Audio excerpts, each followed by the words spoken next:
Hey guys, it's your brother CJ, and today we're going to talk about being socially wealthy.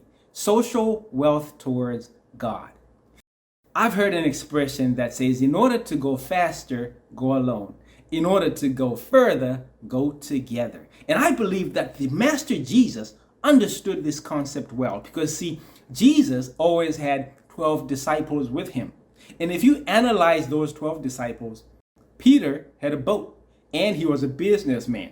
Nathaniel was a networker and a connector.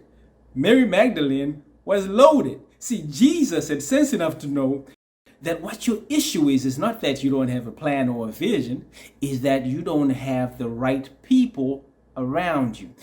And so here's my encouragement to you. You see, sometimes the thing that limits our thinking is that we allow our thinking to be limited. So join me here and let's think about how to do this, okay? Because what I've found out is that on this side, we have people that have ideas but don't have money. And then we have people on this side that have the money and they don't have the ideas. And those two have a hard time to meet.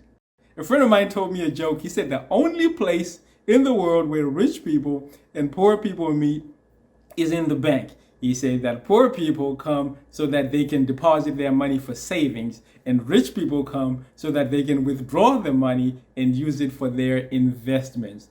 I believe that to be funny, but I also believe it to be true.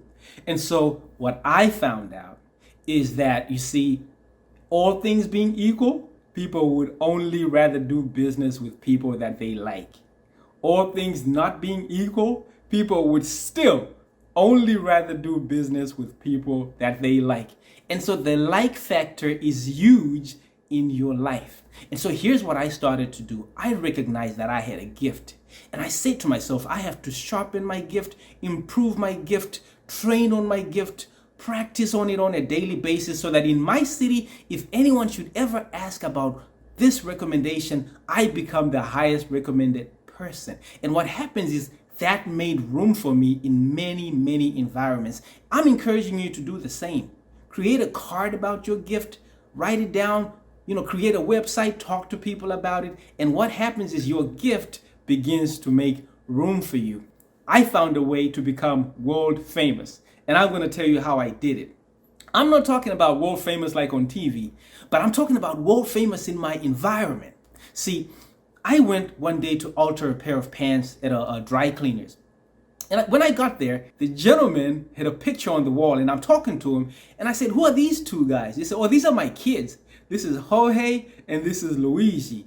And he said, "Actually, yesterday was Jorge's birthday." And I said, "Oh, wow, that's amazing. That's also my birthday, the 10th of August. So we laughed about that, and I took note of it.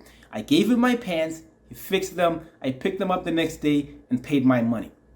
About a couple of months later, I came back. I had another pair of pants. And when I walked in, I greeted him by name. And I said, "Hey, how's Jorge and Luigi?" And he was taken aback by that. There was a joy in his eyes, you see, because people like to know three things. Do you know me? Do you care about me? Can I trust you? Right? And so when people know that you know and care about them, it means the world to them. We care about people that care about what we care about, right? And so he was excited about that. He said, "Wow, you remember that?" So he took my pants, he fixed them on the spot while I was still there this time. He brought them out, gave them to me.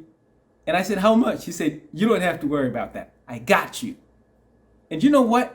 What I'm training you, what I'm teaching you here is that there is no limit to how much you could grow, how much you could value yourself, how much you could value other people. Because the more I begin to value other people, and the more I begin to care about what they care about, the more I started to see that I was building with my community.